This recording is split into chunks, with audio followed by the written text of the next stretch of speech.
तो विद्यार्थी मित्रों, આજે આપણે ચર્ચા કરીશું વિકૃતિ અને જનિત સંકેતની। તો વિકૃતિ અને જનિત સંકેત।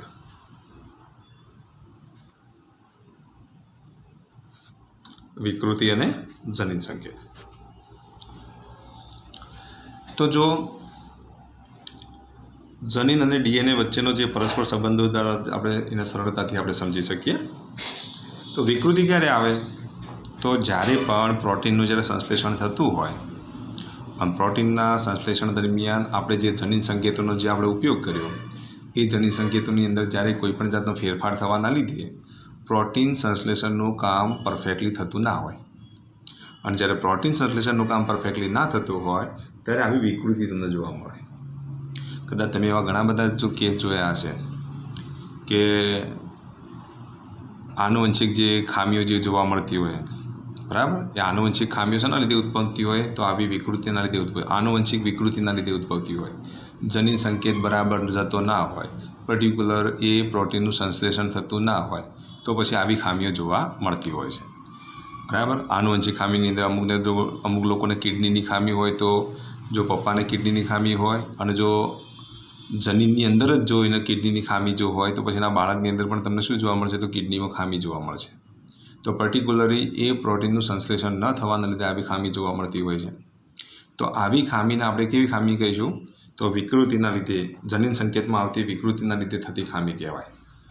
હવે તમને ખબર છે, જ્યારે પ્રોટીન સંશ્લેષણની અંદરની વાત કરીએ તો બીટા ગ્લોબિન નામનું જે પ્રોટીન જે છે એ પ્રોટીનની જે શૃંખલાની અંદર જે એમિનો એસિડ તરીકે જો ગ્લુટામેટની જગ્યાએ ખાલી વેલાઇન જો એડ થઈ જાય ને, સંકેત કેવો? ગ્લુટામેટની જગ્યાએ વેલાઇનનો સંકેત જાય અને ગ્લુટામેટની જગ્યાએ જો વેલાઇનનો સંકેત જાય તો ગ્લુટામેટની જગ્યાએ શું જોઈન્ટ થઈ જાય? વેલાઇન જોઈન્ટ થઈ જાય। કારણ કે વેલાઇનનો સંકેત તમને ખબર છે, ગ્લુટામેટનો સંકેત એ તમને ખબર છે। તો ગ્લુટામેટની જગ્યાએ જો વેલાઇનનો જો સંકેત જાય તો શું થશે બોલો? તો એ જે છે એના લીધે જે એમિનો એસિડ જે છે એ એમિનો એસિડ આખો બદલાઈ જશે અને તેના લીધે પર્ટિક્યુલર જે પ્રોટીનનું સંશ્લેષણ ના થાય અને શરીરમાં એ પર્ટિક્યુલર એ પ્રોટીન ના મળે તો તેને અનુરૂપ જે રોગ થાય તેને શું કહેવાય? સિકલ સેલ એમિનિયા કહેવાય। શું કહેવાય? Sickle cell anaemia. તો સિકલ સેલ એનિમિયા નામનો જે રોગ શાના લીધે થતો હોય છે?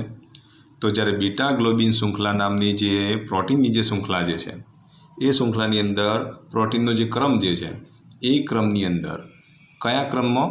તો ગ્લુટામેટ નામના જે પ્રોટીનનું એટલે કે એમિનો એસિડનું સંશ્લેષણ કરવાને બદલે વેલાઇનનો સંકેત જવાથી, બરાબર, એમઆરએનએ દ્વારા ટીઆરએનએ કયો સંકેત મળે છે? વેલાઇનનો સંકેત મળતો હોવાના લીધે ટીઆરએનએ શું પકડીને લાવે? વેલાઇનને પકડીને લાવે અને પછી જોડી દે અને વેલાઇનને જોડી દે એટલે શું બની જશે? બીટા ગ્લોબિનની જે શૃંખલાની અંદર ખામી થાય એટલે પછી જેના લીધે જે પર્ટિક્યુલર જે પ્રોટીનનું સંશ્લેષણ ન થવાના લીધે કયો રોગ થાય છે? સિકલ સેલ એનિમિયા નામનો રોગ થાય છે, જેને પોઈન્ટ મ્યુટેશન કહેવાય। શું કહેવાય? આવી જે વિકૃતિ છે એને આપણે શું કહીશું? પોઈન્ટ મ્યુટેશન કહીશું। તો આટલું યાદ રાખો। જનીન અને ડીએનએ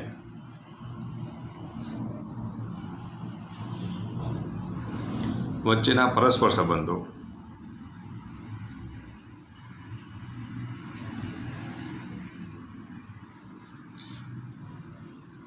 વિકૃતિ દ્વારા સરળતાથી સમજાવી શકાય છે।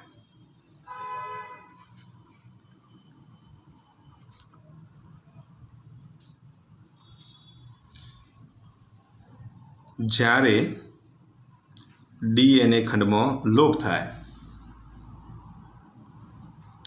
અથવા પુનઃગોઠવણી, ડીએનએ ખંડમાં લોપ અથવા પુનઃગોઠવણી થાય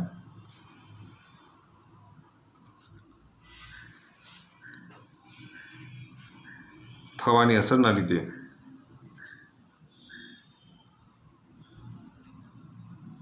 આ વિકૃતિ વિશે તમે સરળતાથી સમજી શકો અથવા વિકૃતિ વિશે અસર વિશે તમે સરળતાથી સમજાવી શકો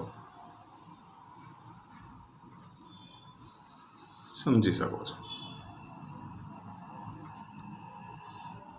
શું કહેવા માગે છે? ડીએનએની અંદર જ્યારે પણ લોપ થતો હોય એટલે કે અમુક જે ચેનનો લોપ થતો હોય, તૂટી જતી હોય અથવા તેની પુનઃગોઠવણી થવાને લીધે બેવડાતી હોય ત્યારે આ પ્રકારની અસર તમને જોવા મળે। કારણ કે એકનો એક સંકેત વારંવાર જાય એટલે એકનો એક એમિનો એસિડ એકથી બે વખત બેવડાય એટલે એની કાર્યમાં શું થાય? વધારો થાય. અથવા તો જો તૂટી જાય તો એ એમિનો એસિડ અંદર જોડાય નહીં, એટલે એ એમિનો એસિડનું જે પર્ટિક્યુલર જે કામ છે એ કામ અટકી જાય, જેના લીધે કાં તો કાર્યમાં શું થાય? વૃદ્ધિ થાય, કાં તો કાર્યમાં શું આવે? ક્ષતિ આવે, કાં તો વધારો થાય, કાં તો ઘટાડો થાય છે. તો આવું ક્યારે બને? તો ડીએનએની જ્યારે ચેન બનતી હોય એ ચેનની અંદર કાં તો એ ચેનમાં તૂટે, એટલે અમુક જે બેઝ જે છે બેઝનો આખો ભાગ દૂર થઈ જાય. એ બેઝનો ભાગ દૂર થવાને લીધે જનીન સંકેત ટીઆરએનએને મળે નહીં. જ્યારે ટીઆરએનએને જનીન સંકેત મળે નહીં એટલે એ એમિનો એસિડ મળતું નથી. અથવા તો જો બેવડાય તો પછી એ સંકેત 2 વખત જાય, એ સંકેત 2 વખત જાય તો પછી એ એમિનો એસિડ 2 વખત જોડાય. તો કાર્યમાં શું થાય? કાં તો ક્ષતિ આવે, કાં તો શું થાય? વધારો થાય. એ તમે સરળતાથી એને સમજી શકો છો. તો તેના પરિણામ સ્વરૂપે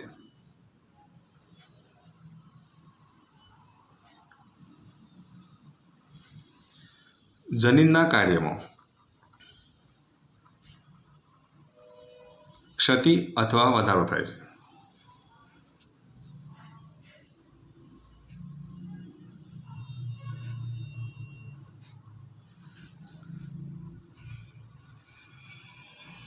આમ જનીન વિકૃતિનું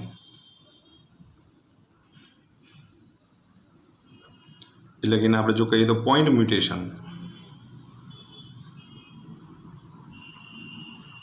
અંગ્રેજીમાં કહીએ તો જનીન વિકૃતિને શું કહેવાય? પોઈન્ટ મ્યુટેશનનું શ્રેષ્ઠ ઉદાહરણ બીટા ગ્લોબિન પ્રોટીનની શૃંખલાની આપણે સમજી લઈએ. પ્રોટીન સંશ્લેષણ દરમિયાન, અથવા તો આપણે આ રીતે લખી દઈએ, પ્રોટીન સંશ્લેષણ દરમિયાન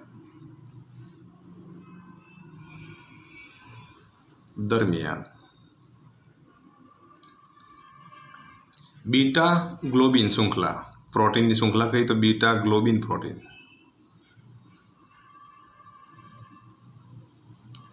માં એમિનો એસિડનું જ્યારે સંશ્લેષણ થાય અથવા જોડાણ થાય તો એમિનો એસિડના જોડાણ દરમિયાન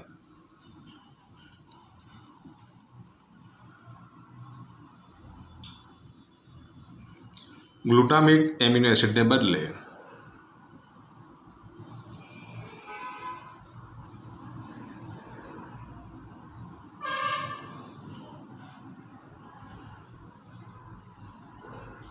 વેલાઇન એમિનો એસિડ જોડાવાથી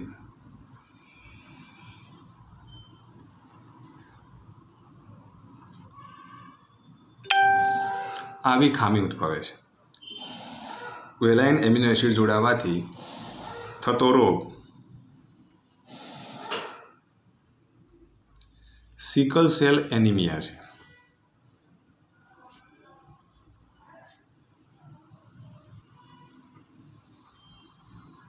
ખાસ યાદ રાખજો, સિકલ સેલ એનિમિયા નામનો રોગ ક્યારે થાય?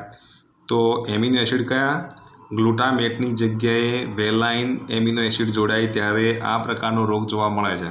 એટલે ઓબ્જેક્ટિવ પૂછાશે, યાદ રાખજો. તો સિકલ સેલ એનિમિયા રોગ થવા માટેનું મુખ્ય કારણ કયું?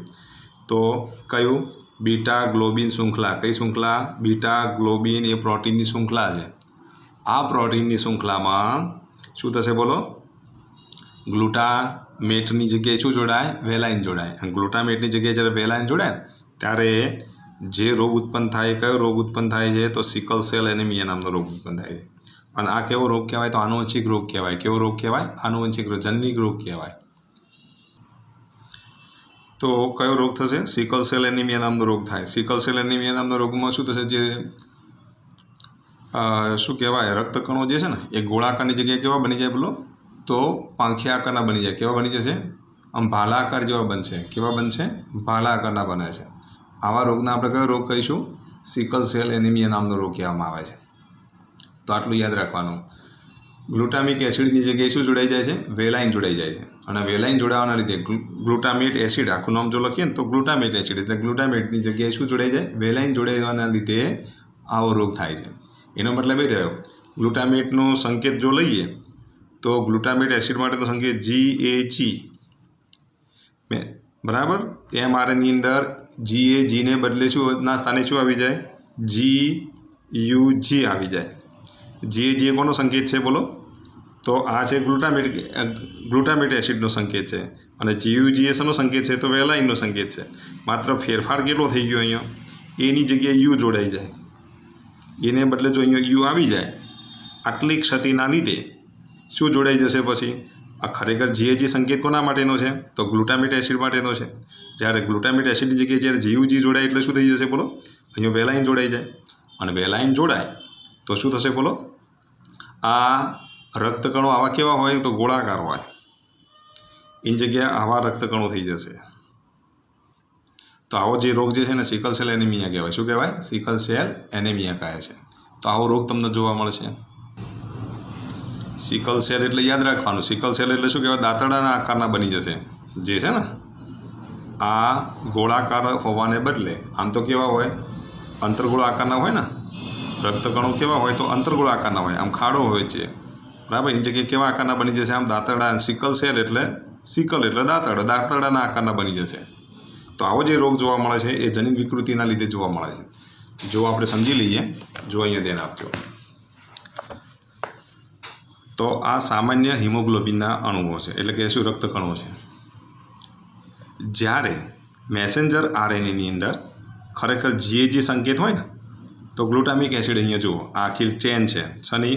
હિમોગ્લોબિનની ચેન છે. આ જે બીટા ગ્લોબિન જે કીધું ને મેં, તો આ બીટા ગ્લોબિન એ શું કહેવાય? પ્રોટીન છે. તો પ્રોટીનની ચેન આવી છે. તો બ્લડના પ્રોટીનની ચેન આ રીતની જોવા મળે. ચલો ખ્યાલ આવી ગયો.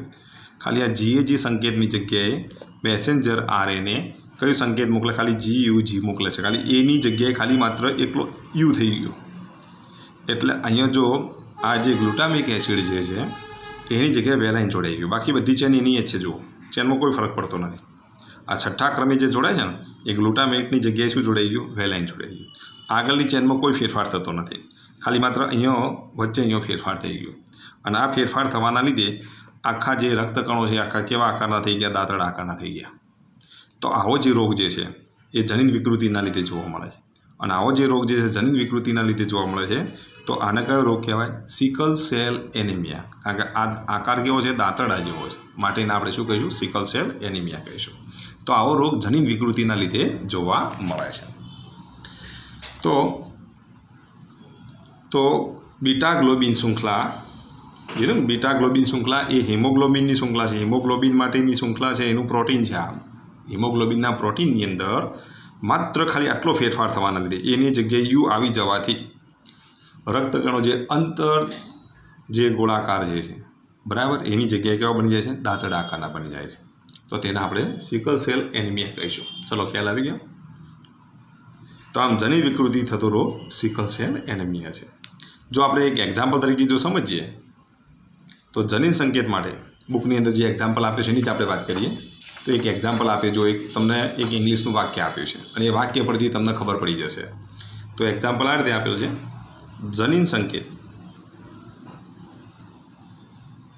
વિકૃતિ માટેનું આપણું ઉદાહરણ લઈએ.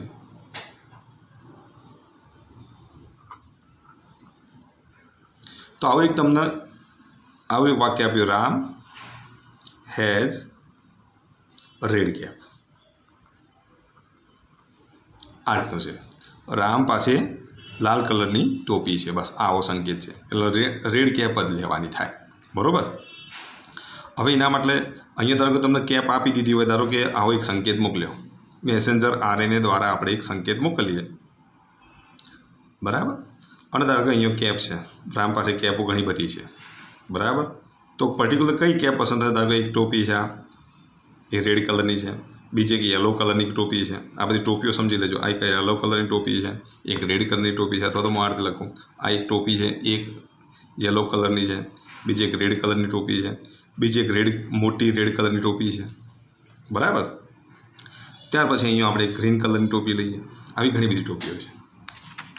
તો આમાંથી આપણે એક અક્ષર ઉમેરતા જઈએ. ધારો કે હું બી ઉમેરું તો આખું વાક્ય આ રીતે બનશે: હેઝ અને રેડ વચ્ચે આપણે એક અક્ષર ઉમેરી દઈએ, બી. ચલો બી ઉમેરું તો આવું લખાય: રામ હેઝ. આગળનો ભાગ તો એનો જ રહેશે, પણ બી અહીંયા ઉમેરું તો શું થશે? BRE. પછી ડી આની સાથે જોડાય છે, DCA, અને છેલ્લે વચ્ચે શું? પી.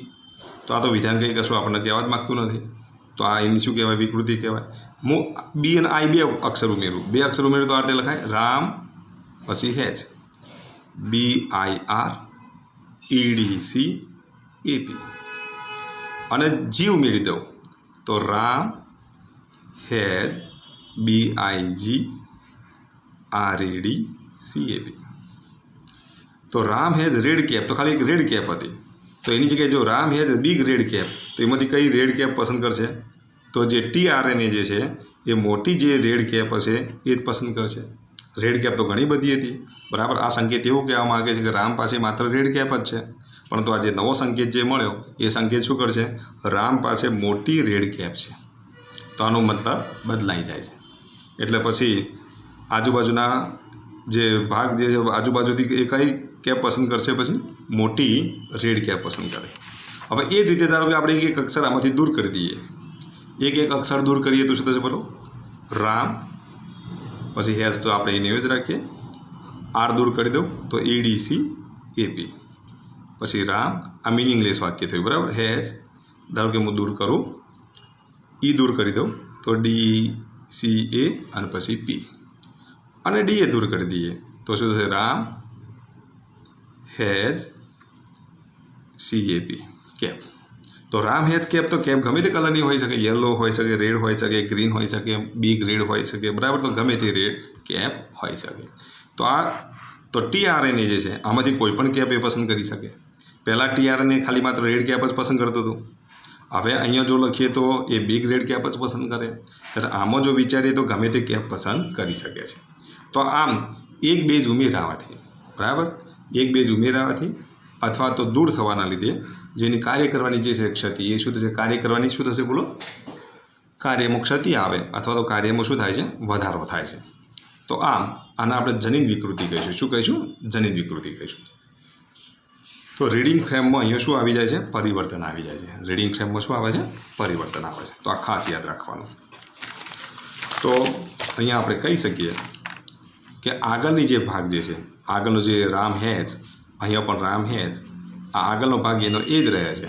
તો આગળનો ભાગ એનો એ જ રહેતો હોય, પરંતુ પાછળના ભાગની અંદર જો શિફ્ટિંગ થાય છે, શું થાય છે બોલો? અહીંયા BIG ઉમેર્યું તો આ ભાગ પાછળ ખસી ગયો, અથવા તો અહીંથી આપણે રેડ દૂર કરીએ તો કેપ આગળ આવી ગયો. તો અહીંયા શિફ્ટિંગ, આવી ખામીને આપણે કઈ વિકૃતિ કહીશું? ફ્રેમ શિફ્ટ ઇન્સર્શન કહીશું. શું કહીશું? Frame shift insertion. ઉમેરાય અથવા તો બાદ થાય તો કેપ આગળ આવે, અહીંયા આ ભાગ દૂર જાય. તો આવા ઇન્સર્જનને કેવું ઇન્સર્જન કહેવાય? ફ્રેમ શિફ્ટ ઇન્સર્જન કહે છે, અથવા તો લોપ વિકૃતિ કહે છે. કઈ વિકૃતિ કહે છે? લોપ વિકૃતિ કહે છે. અને આપણે આનુવંશિક વિકૃતિ કહીશું. કઈ વિકૃતિ કહીશું? આનુવંશિક વિકૃતિ કહીશું. તો આટલું તમારે યાદ રાખવાનું.